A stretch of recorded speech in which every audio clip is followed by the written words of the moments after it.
আমার ভাইরা, এজন্য বড় ভয়ঙ্কর সুদী লেনদেন, যেটা অত্যন্ত ভয়ঙ্কর। বর্তমানে এত ব্যাপক আকারে সুদী লেনদেন চলতেছে, সুদী লেনদেন চলতেছে।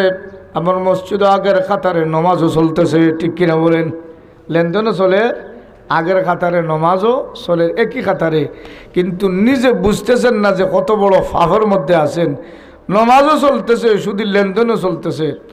আমার ভাইরা, এজন্য আল্লাহ রব্বুল আলামিন আয়াত দ্বারা জানায় দেয়, ইয়া আইয়ুহাল্লাযীনা আমানুত্তাকুল্লাহ, ও ঈমানদারেরা তোমরা আল্লাহকে ভয় করো।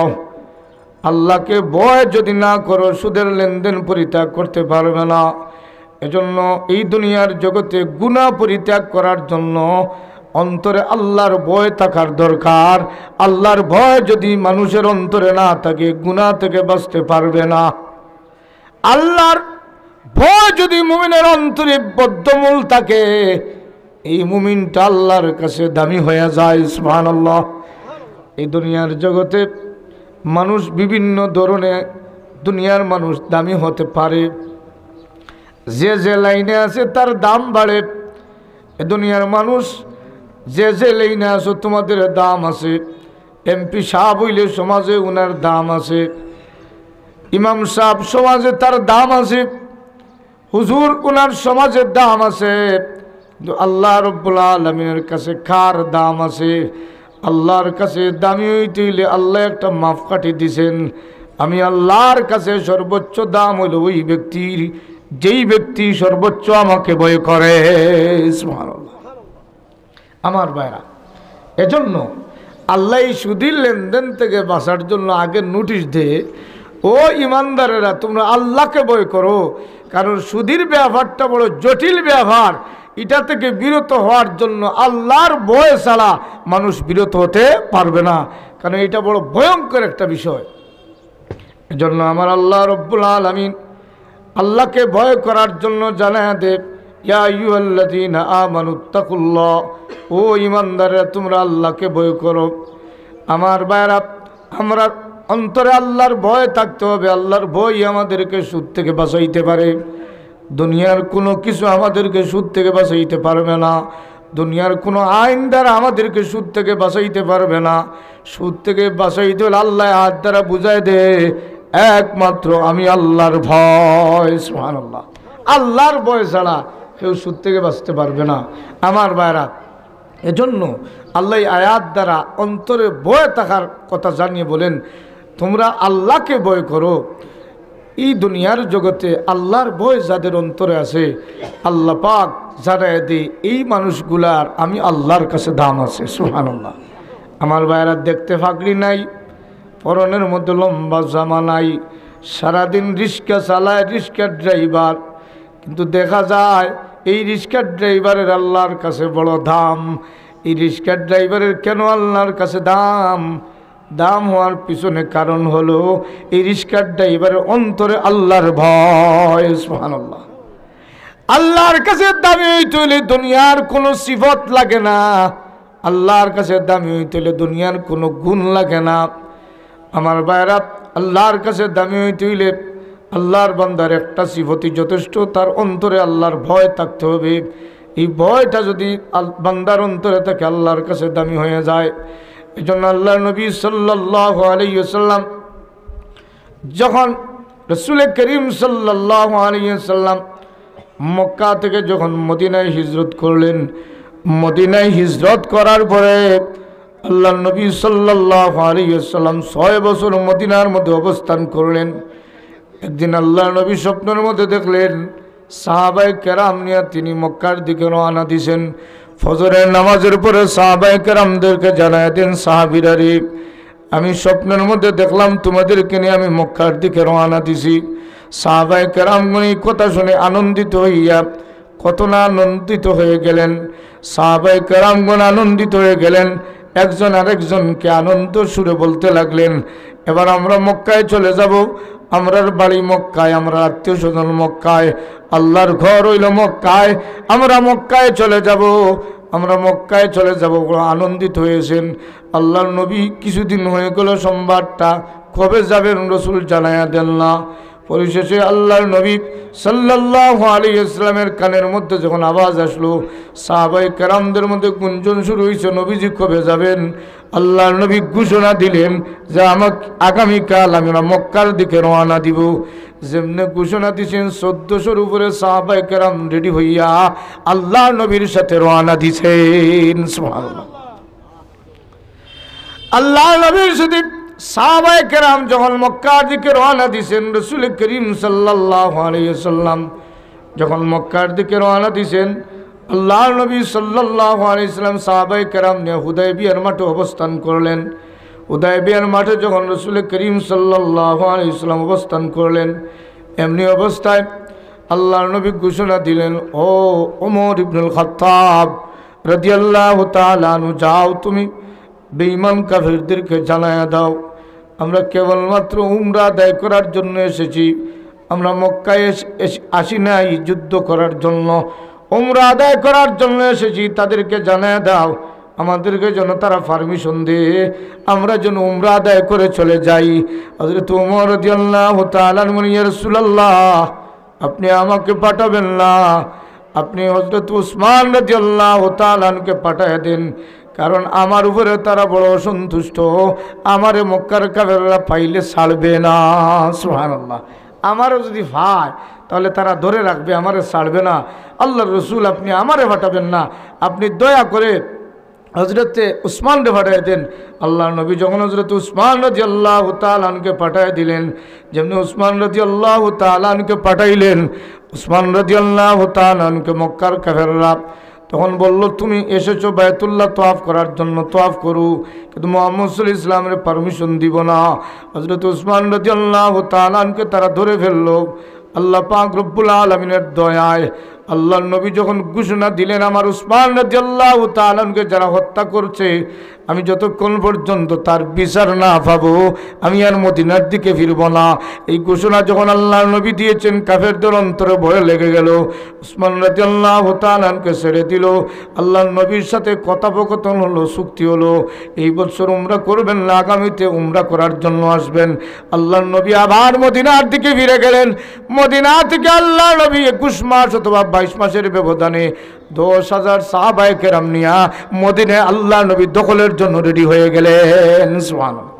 যেমনে মদিনায় দখল শুরু হইল, দুই দলে বিভক্ত হয়ে গেল। আমার মূল কথাটা হইল, এখানে দুই দলে যখন বিভক্ত হয়ে গেল, বিভক্ত হওয়ার পরে 5,000 দিয়া দুই দিকে আক্রমণ শুরু করলেন। রসুল ঘোষণা দিলেন, কোনো কাফের যদি জানে বাঁচতে চাও তাহলে মক্কা ছাড়িয়া জান লইয়া ভাগো, এতে যদি তোমাদের অসুবিধা হয় তা ঘরের মধ্যে দুয়ার লাগাইয়া থাকো, এতে অসুবিধা হইলে বায়তুল্লাহর ভিতরে তুমি ঢুকে যাও, যদি ঢুকো তাহলে নিরাপদ। রসুলের ঘোষণা শুনে অনেক কাফেররা বায়তুল্লাহর ভিতরে ঢুকলো, অনেক কাফেররা মক্কা ছাড়িয়া জান লইয়া ভাগলো, অনেক কাফেররা তারা আপনার নিজের ঘরের মধ্যে দুয়ার লাগাইয়া থাকলো। আল্লাহর নবী বিনা রক্তপাতে মক্কা দখল করলেন। সুবহানাল্লাহ। যেমনি রাসূল করিম সাল্লাল্লাহু আলাইহি সাল্লাম মক্কা দখল করলেন, মক্কা দখল করার পরে আল্লাহর নবী সাল্লাল্লাহু আলাইহি ওয়াসাল্লাম এখন জোহরের নামাজের সময় হয়েছে, আর হযরতে বেলাল রাদিয়াল্লাহু তাআলাকে বলছেন, বেলাল তুমি একটু জোহরের নামাজের আজান দাও। হযরতে বেলাল রাদিয়াল্লাহু তাআলা আনহু জোহরের নামাজের আজান দিতেছেন। এমনি অবস্থায় আবু সুফিয়ান, ইত্তাব ইবনে আসিদ আরেকটা কাফের গর্তের ভিতরে ছিল।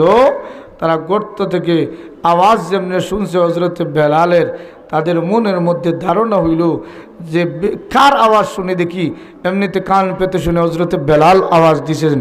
হযরতে বেলালের আওয়াজ শুনিয়ে তাদের গায়ের মধ্যে জ্বলা শুরু হয়। একগুলো মানুষের আজান শুনলে গায়ে জ্বলে, কিটা জ্বলে?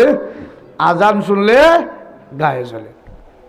আরেক দল মানুষ আছে আল্লাহু আকবার শুনলে তাদের কপালও টাটা পড়ে, কিটা পড়ে? একগুলো মানুষ আজান শুনলে তাদের কানের মধ্যে ডিস্টার্ব হয়, তাদের গায়ে জ্বলে। আরেকগুলো মানুষ কয় নারায়ে তাকবীর দিলে তাদের গায়ে জ্বলে। আজান শুনলে যাদের গায়ে জ্বলে, আল্লাহু আকবরের ধ্বনি শুনলে যাদের গায়ে জ্বলে, এরা নামদারি মুসলমান, আসলে তারা বেঈমান, আসলে তারা বেঈমান। আল্লাহু আকবরের ধ্বনি শোনার পরে যদি গায়ে জ্বলে, তাহলে এইটা ইমানদার দাবি করতে পারবে না। আমার ভাইরা, আমি যেই কথার আমার মূল উদ্দেশ্য ছিল যে হযরতে বেলাল রাদিয়াল্লাহু তাআলা যখন আজান দিয়েছেন, আজান দেওয়ার সাথে সাথে হযরতে বেলাল রাদিয়াল্লাহু তাআলা যেমনে আজান কাফেররা শুনছে, ইত্তাব ইবনে আসিদ আর আবু সুফিয়ান শোনার পরে কাফিরে কয়, হায় রে হায়, মোহাম্মদ সাল্লাল্লাহু আলাইহি ওয়াসাল্লাম ভালো কোনো মানুষ হয় না, হজরতে বিলালরে দিয়া হাবশি গুলাম দিয়া মক্কাত নাচায়, নাউজুবিল্লাহ মিন যালিক, আল্লাহর ঘরের উপরে দিয়া আজান দেওয়াইয়া নাচাইতেছে। সুতরাং মোহাম্মদ সাল্লাল্লাহু আলাইহি ওয়াসাল্লাম ভালো কোনো মানুষ পায় না। মোহাম্মদ সাল্লাল্লাহু আলাইহি ওয়াসাল্লাম একটা ভালো মক্কার মানুষ দিয়া যদি আজান দেওয়াইতো তাহলে আমরার মনে কোনো দুঃখ নাই। আরেকটা কাফের হয়, আমরার বাপদাদা যে আগে মারা গেছে এরার কপাল বালা, নাউজুবিল্লাহ মিন যালিক। কেন কপাল বালা? ওই বাপদাদায় যে যুগ আইছে ই যুগ মক্কার মানুষ ছাড়িয়া আর বেঈমান কাফেররা মক্কায় আজান দে, অর্থাৎ মক্কায় মধ্যে কালো বিলালে আজান দে। এই কালো বিলালের আজানটা মানিয়ে নেওয়া যায় না, কারণ বিলাল মক্কার কোনো মানুষ নাই, ভালো বংশধরও মানুষ নাই, একটা গোলাম। এই গোলামে আজান দিছে। সুতরাং আমার বাপদাদা যে আগে মারা গেছে এই যুগ দেখে না তারার কপাল বালা, নাউজুবিল্লাহ মিন যালিক। যেমনে মন্তব্য করছে আল্লাহ রব্বুল আলামিন জিবরাইল দিয়ে ফাটাইয়া রসুলরে জানায় দিল, ওগো নবী, তিনটা কাফের রে জবল আবু কুবাইসের গর্তের ভিতরে আছে, আল্লাহ জানাই দিলেন এদেরকে ধরিয়ে নিয়ে আসেন। রসুল এদেরকে ধরিয়ে নিয়ে আসলেন। আল্লাহর রসুলের সামনে যখন হাজির করা হলো, আল্লাহর রসুল সাল্লাল্লাহু আলাইহি ওয়াসাল্লামের কাছে আল্লাহ আয়াত নাজিল করে জানাই দিল, ইন্না আকরামাকুম ইনদাল্লাহি আতকাকুম। এই দুনিয়ার জগতে মানুষ মনে করে মক্কায় জন্ম নিলে দামি হয়ে যাবে, মানুষ মনে করে কুরাইশ বংশে জন্ম নিলে দামি হয়ে যাবে, মানুষ মনে করে সম্ভ্রান্ত ফ্যামিলিতে জন্ম নিলে দামি হবে। আমি আল্লাহ জানাই দিলাম কোনো মানুষের দাম এখন থেকে আমি আল্লাহর কাছে নাই। ওই মানুষটার দাম আছে যেই মানুষটার অন্তরে আল্লাহর ভয় আছে। সুবহানাল্লাহ। এজন্য এই গুনাহ থেকে বাঁচতে হইলে আল্লাহর ভয় ছাড়া বাঁচার সুযোগ নাই। আল্লাহ আয়াত থেকে ইঙ্গিত করে বলেন, ইয়া আইয়ুহাল্লাযীনা আমানুত্তাকুল্লাহ, ও ঈমানদাররা, ওয়াযারু মা বাকিয়া মিনার রিবা, তোমরা সুদের লেনদেন ছেড়ে দাও। ইন কুনতুম মুমিনিন, যদি তোমরা ঈমানদার হও তাহলে সুদের লেনদেনটা তোমরা পরিত্যাগ করো। যদি প্রকৃতপক্ষে মুমিন হও তাহলে সুদের লেনদেনগুলো তোমরা ছেড়ে দাও। এই সুদের লেনদেন যদি মানুষ সমাজে করে তাহলে আল্লাহ পাক 12টা বিষয় তাদের উপরে অবধারিত করে। 1 নম্বর হইল, যারা সুদের লেনদেন করে আল্লাহ আয়াতের মধ্যে জানায় দেয় তারা যেন আল্লাহ এবং আল্লাহর রসুলের জন্য যুদ্ধের প্রস্তুতি নেয়, নাউজুবিল্লাহ মিন যালিক। এই সমাজে যদি কেউ নমাজ ছাড়ে, কতটা বুঝবেন, কেউ যদি নমাজ ছাড়ে তাহলে নমাজ ছাড়লে আল্লাহর সাথে যুদ্ধের সমান হয় না। নমাজ ছাড়ছে, নাফরমানি করছে, তার জন্য দুনিয়াতেও সাজা হতে পারে, আখিরাতেও সাজা হবে তো অবশ্যই। কিন্তু যদি কেউ সুদি লেনদেন করে, আল্লাহ আয়াত জানায় দে যে যারা সুদি লেনদেন করে এরা আল্লাহ এবং তার রসুলের সাথে যুদ্ধের জন্য প্রস্তুতি নেয়, নাউজুবিল্লাহ মিন যালিক। আল্লাহ এবং রসুলের সাথে যারা যুদ্ধ করে আপনারা কি মানবেন? এখন কেউ যদি এই এলাকার মধ্যে কোনো মানুষ ইমান আছে আর কয় আমি রসুলরে মানি না, আমি যুদ্ধ করতাম তার লোকে, আপনারা গরো যাতাইয়া মারিয়া কইবা যুদ্ধ আমরার লাগে হওয়ার, ঠিক কিনা বলেন? তাহলে যারা সুদি লেনদেন করে, সুদ খায়, সুদের সাক্ষী হয়, সুদের লেখক হয়, এরা সবই একই তালে সুদি কারবারি। এরা যদি সুদের কারবার করে তাহলে সে ঘোষণা দিছে আল্লাহ এবং আল্লাহর রসুলের সাথে যুদ্ধ করার। কিতা করছে? রসুলের সাথে যুদ্ধ করার। এখন যদি আমাদের গ্রামের কেউ রসুলের সাথে যুদ্ধ করা তো দূরের কথা, যদি আমার রসুল রেখেও হে প্রতিপন্ন করে তাহলে সাথে সাথে আমরা নাই সাধারণ একজন মানুষ হইলে মাইল লাগিয়ে দিব, ঠিক কিনা বলেন? বা আমার নবীর সাথে তুই বেয়াদবি করবে, আল্লাহ আমার চিন্তা থাকলে বরদাস্ত করবে না। আল্লাহ বুঝাই দে, ও ইমানদার, নবীর সাথে বেয়াদবি করলে তোমাদের ইমানে ধরে, আল্লাহর সাথে বেয়াদবি করলে তোমাদের ইমানে ধরে। আল্লাহর রসুল সাল্লাল্লাহু আলাইহি ওয়াসাল্লামের সাথে আল্লাহর সাথে কেউ বেয়াদবি করলে ইমানে ধরে, কিন্তু সুদি লেনদেন করলে কি ইমানে ধরে না? এই সুদি লেনদেন ওই এর চাইতে আরো ভয়ঙ্কর, এর চাইতে আরো ভয়ঙ্কর। তাহলে যারা সুদ খায় এরা আল্লাহর সাথে জিহাদের সমান, আল্লাহর সাথে যুদ্ধ করার ঘোষণা দেয়, আল্লাহর সাথে যুদ্ধ করব, রসুলের সাথে যুদ্ধ করব। তাহলে ওই ইমানদার একটু যাচাই বাছাই করেন, সুদ কেমন বড় গুনাহ, একটু হিসাব লাগাই দেন। সুতরাং সুদ থেকে বাঁচা লাগবে, ঠিক কিনা বলেন? সুদ থেকে বাঁচা লাগবে। আমার ভাইরা, আল্লাহ এবং আল্লাহর রসুলের কথা শোনার সাথে সাথে কোনো মুমিন বরদাস্ত করতে পারে না, জিহাদের জন্য রেডি হয়ে যাবে যে আমার নবীর সাথে। হযরত আবু বকর রাদিয়াল্লাহু তাআলা আনহু, ওনার সামনে ইহুদি বলতেছে, আগে জানছিলাম মুসলমানরা গরিব, এরপরে জানছি রসুল গরিব, এখন জানি আল্লাহ গরিব। নাউজুবিল্লাহ মিন যালিক। হযরত আবু বকরের সামনে যেমনে কইছেন এই কথা, আল্লাহ গরিব, এই ইহুদি কইছে আল্লাহ গরিব, এই কথা হযরত আবু বকর রাদিয়াল্লাহু তাআলা বরদাস্ত করতে পারে না। হাত টানা ইহুদির গালে থাপ্পড় দিয়েছেন, সুবহানাল্লাহ। আলী কইছে আল্লাহ গরিব, কিতা কইছে? আল্লাহ গরিব। আগে জানছিলাম মুসলমান গরিব, এরপরে জানি তার নবীও গরিব, এখন দেখি আল্লাহ গরিব। এখন যেমনি কথা কইছে উনি বরদাস্ত করতে পারে না, হাত দিয়া তাপ্পড় দিছে। এই তাপ্পড় দিয়া বুঝাই দিল আমার আল্লাহর সাথে নবীর সাথে বেয়াদবি করলে আমি আবু বকর কত ঠান্ডা, এরপরও আমি বরদাস্ত করতে পারি না। সুবহানাল্লাহ। কি পর্যন্ত আবু বকর দিলেন ঠান্ডা, যেমনে তাপ্পড় খাইছে ওদি কয় আমার বিচারের জায়গা আছে। আল্লাহর নবীর কাছে গিয়ে নালিশ দিয়ে কই, ইয়া রাসূলুল্লাহ, আমারে আবু বকর গালের মধ্যে একটা তাবড়া দিছেন। আল্লাহর রসুল বলেন, ও ইহুদি, আবু বকর না, উমরে মনে মারছেন। সুবহানাল্লাহ। কে মারছেন? উমরে মারছেন। কারণ আবু বকর ঠান্ডা মানুষ, এই ঠান্ডা মানুষে এভাবে মারতে নাই। এখন এখানে যদি আপনারা কেউ যখন কাকুরি উজুরে উনি ফিটাই লিছেন একজন রে, কত বিল হিসাব করবারি না রে, কাকুরি উজুরে ফিটাইতে না, যদি ছুটো দেশি উজুরে তাবলা মারিতে পারবেন। সুবহানাল্লাহ। ঠিক কিনা বলেন? আর গরম গরম তাই বেড়াচেরা দেখলে বরদাস্ত করতে পারত না। এজন্য আমারে কইলে কত সময় কইব না বা ই বিচারে মুরব্বীর উপরে হাত তুলবা, আর ইটা বরদাস্ত করে দিত না, এটা আরও হোক, কারণ তাই তো দেখি তো ঠান্ডা মানুষ, ঠিকই না বলেন? কিন্তু হুজুরের ব্যাপারে কইলে তো হুজুর গরম প্রয়োজনে লাঠি দিবা, লাঠি দিয়ে নন্ডা দিবা, ঠিক কিনা বলেন? আমি দেখছি তো এলাকার মধ্যে বহু মানুষ আছে, কিছু কারণ নরম তবিয়ত আছে, কারো গরম তবিয়ত আছে। তো গরম তবিয়তওয়ালা আবু বকর ছিলেন নরম তবিয়তওয়ালা। রসুল বলেন, না তুমি বলো উমরে মনে মারছেন? ইয়া রাসূলুল্লাহ, আমি আবু বকরের চিনি, বাড়িও চিনি। সুবহানাল্লাহ।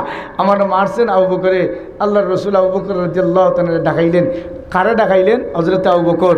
কোন সাহাবীরে ডাকাইলেন জানেননি? মা আয়েশা সিদ্দিকা রাদিয়াল্লাহু তাআলা বলেন, ইয়া রাসূলুল্লাহ, একদিন ঘুমাইছেন আল্লাহর রসুল গো, আকাশে যে অসংখ্য তারকা দেখা যায়, এত তারকা যার কোনো হিসাব নাই। ইয়া রাসূলুল্লাহ, এত অসংখ্য তারকার মতো কোনো সাহাবীর আপনার নেক আমল আসেনি? আল্লাহর রসুল বলেন, আয়েশা, এত নেক আমল আমার একজন সাহাবীর আছে। আয়েশা বলেন, ইয়া রাসূলুল্লাহ, কার আছে? আল্লাহর রসুল বলেন, আমার উমরের আছে। সুবহানাল্লাহ। কার আছে? আমার উমরের আছে।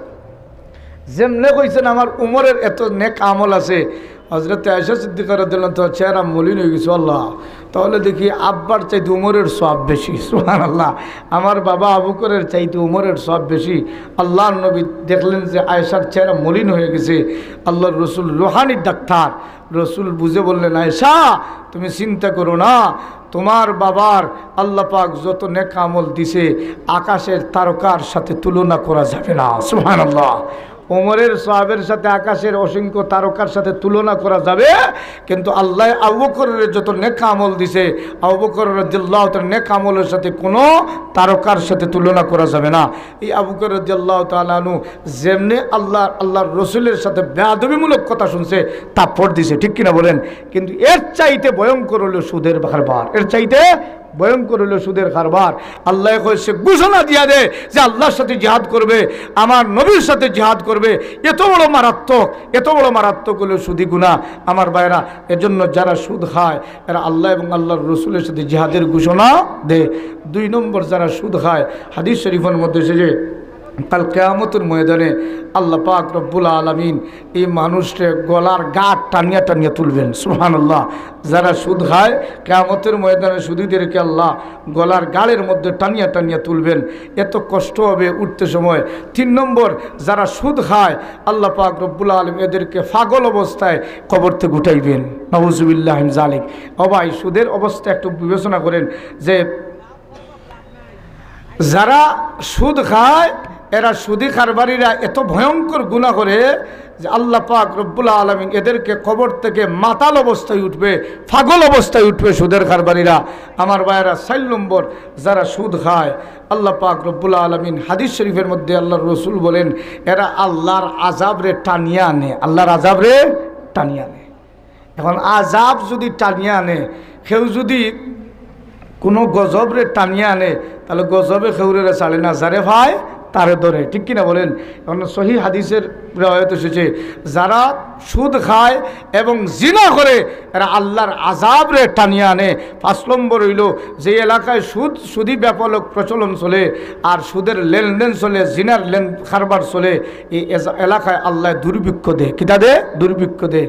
আরেকটা কথা ওই হাদিসের মধ্যে এসেছে যে এলাকায় যেই মানুষটা ঘুষ খায়, যে এলাকার ঘুষের ব্যাপক প্রচলন চলে, আল্লাহ এই এলাকার পুরুষদের মর্দানু শক্তিরে ধ্বংস করে।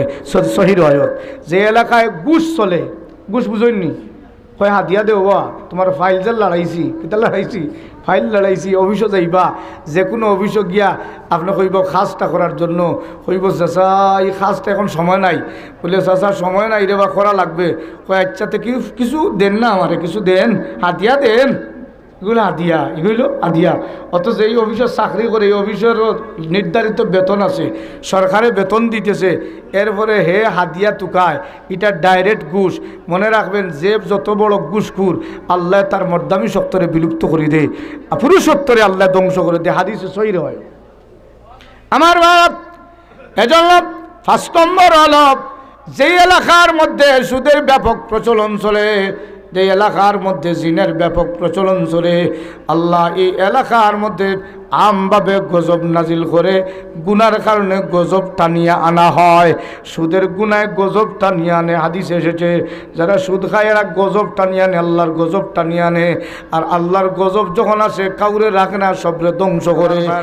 এজন্য যে এলাকায় সুদি লেনদেন চলে সব সজাগ থাকবেন। এলাকায় সুদি কারবার চলবো না, এটা ইমানি দাবি। সুদি কারবার চলবে না, তুই সুদের কারবার করবে আর আল্লাহর গজবরে টানিয়ে আনবে। এটা সহিহ রিওয়ায়াত, আল্লাহর গজব টানিয়ে আনা। আমার ভাইরা, এখন আপনি বলতে পারেন হুজুর সুদের কারবার আমরা করলাম, কিন্তু আল্লাহর গজব আইতো আমার উপরে আইতো নেই, আইতো তো সুদের উপরে। কার উপরে? সুদের যে কারবার আমি করছি না সুদ করে করছে? সুদ করে। তাহলে সুদ করে করলে গজব আমরা উপরে আইতো না সুদ করে উপরে আইতো? আল্লাহ এটা কেমন করবে? বেনামাজির জন্য আল্লাহ রাগ করে না, হয় তোমার জন্য সাজা দিমু, এটা সমাজ ধ্বংস হবে না, জাতি ধ্বংস হবে না।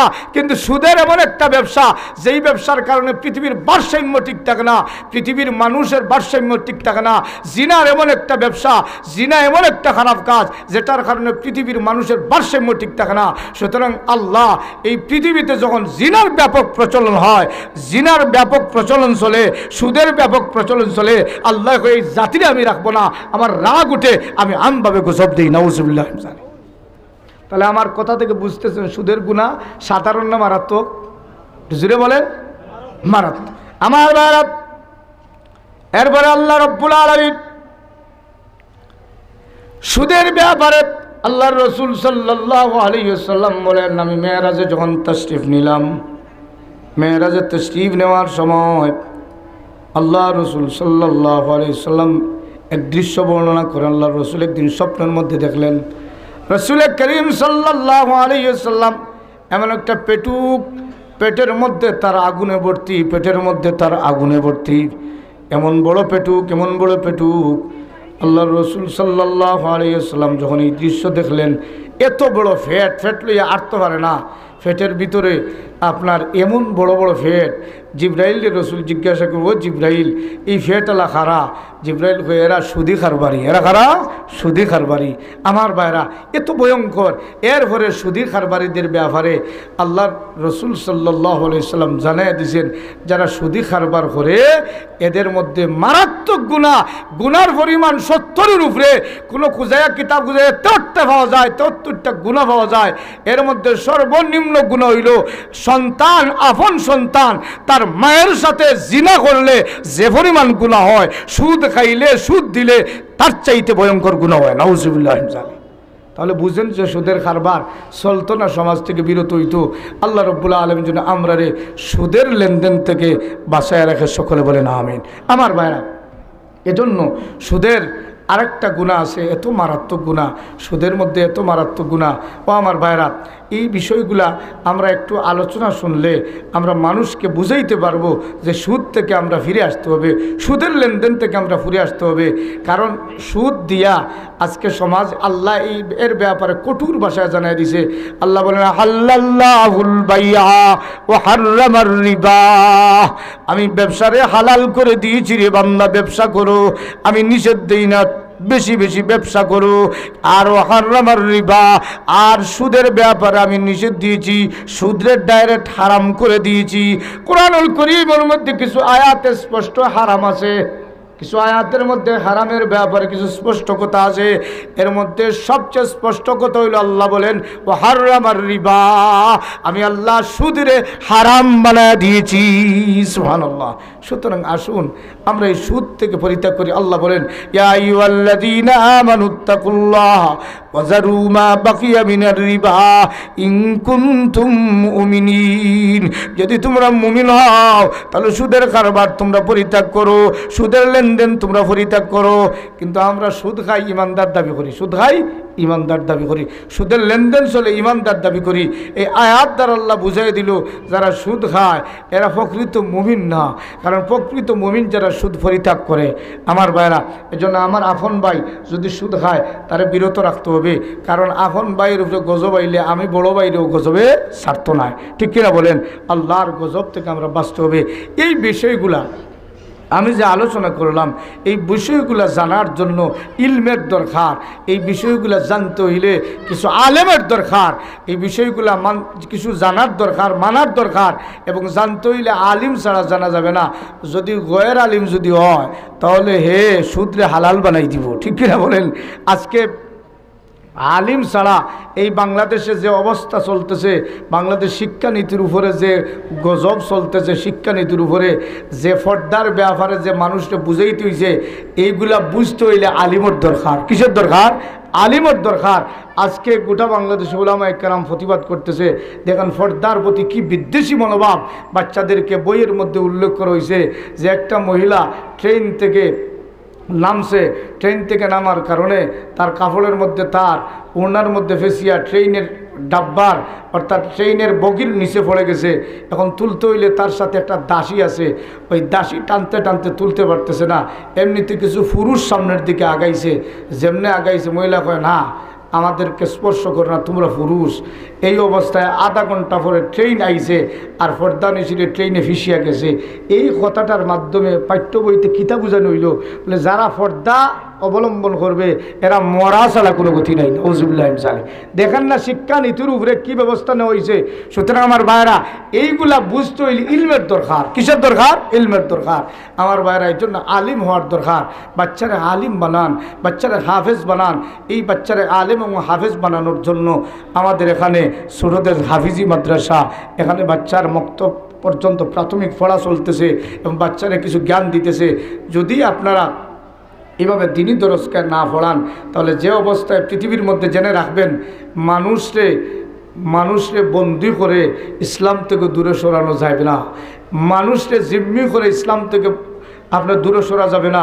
ব্রিটিশে 200 বছর শাসন করছে কিন্তু বহু মানুষ মারছে, মারলেও ইসলাম থেকে মুসলমানিত্ব থেকে মানুষকে সরাইতে পারে না। কিন্তু ইসলাম থেকে সরাইবার একটা মাধ্যম হলো লেখনীর মাধ্যম, পাঠ্যপুস্তকের মাধ্যম। মানুষটা যদি বইয়ের মধ্যে ইসলাম থেকে দূরে সরার জন্য নাস্তিকতাবাদ কিছু যদি তুলে ধরা হয়, আস্তে আস্তে আমার ছেলে বড় হবে, সে কইবে বইয়ের মধ্যে আমি দেখছি পর্দা করলে মানুষ মরে, পর্দা করলে মানুষ মরে, রেলও মরে পড়ছে। কত বড় আরেকটা দেখেন, হায় রে হায়, আরেকটা বইয়ের মধ্যে একটা পাঠ বেগম রুকিয়ার ইয়ে করে দিয়া, রুকিয়া বড় বেগম রুকিয়ারে শ্রদ্ধা করি কিন্তু উনার নামে কিছু কথাপকথন তুলে ধরা হয়েছে। দেখেন এক ব্যক্তি, একজন 20 জন মহিলা ট্রেনে ওঠার জন্য রওনা দিছে। এমনি অবস্থায় 20 জন মহিলা দেখে যেই কাউন্টারে বইলে ট্রেনের অপেক্ষা করব, এই কাউন্টারে শুধু পুরুষ, তারা একসাথে গিয়া বসছে, একত্রিত হইয়া বসছে। এরা লুকাইয়া বসার জন্য উপরে একটা পানি কাপড় দিছে, একটা কাপড় দিছে, আর তারা 20 জন একসাথে গুলোইয়া পড়ছে। যেমনে ট্রেন আইছে তখন ট্রেনের দারোয়ানরা তারা এখানে মালর গাড়ি মনে করে লাথি শুরু করছে। নওজুবিল্লাহ যায় কথারে কীভাবে বুঝাইতেছে, মালর গাড়ি মনে করি মহিলা করে লাতিয়ার, এর অর্থ হইল পর্দা যারা করবে এরা লাত খাইবে। নওজুবিল্লাহ জালি কত বলে মানুষকে বুঝানি হন। এই সব থেকে পরিত্রাণ পাওয়ার জন্য আপনার পাঠ্যপুস্তককে সংশোধন করা লাগবে। আর আজকে ওলামায়ে কেরামগণ এটা চিন্তা করে আমরা কারো দাঁড়ি না, আমরা পাঠ্যপুস্তক আমরা বোর্ড দ্বারা সিলেবাস করব। এই জন্য মাদ্রাসাগুলার মেহনত করা লাগবে। মাদ্রাসাগুলো আজকে চালু থাকতে হবে। ছোটদের হাফিজি মাদ্রাসা, হাফেজ হবে, বাচ্চারা প্রাথমিক শিক্ষা গ্রহণ করবে। এজন্য এমন দিনই দরজকা কিয়ামত পর্যন্ত চালু থাকলো। রাজি আছেন তো ইনশাআল্লাহ? রাজি আছেন তো ইনশাআল্লাহ? এই পৃথিবী থেকে যারা নাস্তিক আল্লাহ বিদ্বেষী, গতদিন দেখলাম এক ব্যক্তি আপনার টকশুর মধ্যে আইছে, তারে প্রশ্ন করলে তুমি দাড়ি রাখছো ওখানে? হ্যাঁ আবার কয় হে মুমিন ইমানদার দাবি করে, কয় দাড়ি রাখছি এটা ইসলামিক কোনো কারণে নাই, সুন্নত হিসেবে রাখছি না, একটু সুন্দরের কারণে। কিতার কারণে? নাউজুবিল্লাহি মিন যালিক। দাড়ি রাখছে সুন্দরের কারণে। কত বড় নাস্তিক! আবার তারা নাস্তিক কইলে হে ফালমারি উঠে, হে কয় আমি নাস্তিক নাই। কত বড় মানুষকে চিনবেন কিভাবে? তার কর্মের কারণে চিনবেন। অন্তরের খবর মানুষ জানে না, অন্তরের বিষয়টা লুকায়িত থাকে, কিন্তু তার কর্মের মাধ্যমে অন্তরের খবর ফুটে উঠে। সুবহানাল্লাহ! মানুষের অন্তরের খবর কর্মের মাধ্যমে ফুটে উঠে। এজন্য কোনো মানুষের অন্তরে যদি হিংসা থাকে বুঝবেন কিভাবে? এগুলোর ভিতরে হিংসা, এগুলো বুঝবেন কিভাবে? বুঝার জন্য একটা মাধ্যম হলো কোনো বালাই দেখার পরে যদি তার জ্বলে, আর জ্বলে, এই জ্বলার কন্ডিশন দেখলেই বুঝবেন যে তার অন্তরে হিংসা আছে। কিতা আছে? হিংসা আছে। সুতরাং অন্তরের বিষয় দেখার জন্য কিছু বাহ্যিক জিনিস আছে, এর মধ্যে এই বিষয়গুলো দেখলে বোঝা যাবে অন্তরে তার রোগ আছে। আমার ভাইরা, আসুন এই সমস্ত নাস্তিকতা থেকে আমরা বাঁচতে হইলে মাদ্রাসার দিকে মনোনিবেশ করি, মাদ্রাসার প্রতি খেয়াল রাখি, দিনের দরজকার প্রতি খেয়াল রাখি। আল্লাহ যেন আমাদেরকে, আমাদের আওলাদদেরকে নাস্তিক হওয়া থেকে বিরত রাখে। সকলে বলেন আমিন। এজন্য এই ছোটদের হাফিজি মাদ্রাসা আমরা দেখতেছেন, আমি একজন ভাই, একজন বাবাজির কাছে আশা রাখবো যে এই মাদ্রাসায় প্রতি বছর খরচ হয়। হাফিজি মাদ্রাসা চলতেছে, অন্যান্য ক্লাস লাইনেও চলতেছে, হুজুরদের বেতন আছে। একজন ইমানদার সাহসী বলে আমার আল্লাহ তৌফিক দিলে আমার আওলাদের রুজি থেকে, নিজের ছেলের রুজি থেকে আমি 20,000 টাকা দিব এই মাদ্রাসার জন্য। আমার বাচ্চা যদিও হাফিজ না হয় তাহলে মাদ্রাসায় হাফিজি পড়া চলতেছে, এজন্য আমি 20,000 টাকা দিব। একজন সাহসী ভাই আসেননি বলে আমি 20,000 টাকা পয়লা নম্বর আওয়াজ দিব। একজন বাবাজি খারে আল্লাহ তৌফিক দিছেন, মাত্র 20,000 দিয়ে পয়লা নম্বর আওয়াজ দিতা। আল্লাহ কোরআনের দরজগায় নাস্তিক বিদায় দিতাম, আর কোরআনের জিন্দগি পরিচালনা হইতো। হাফিজি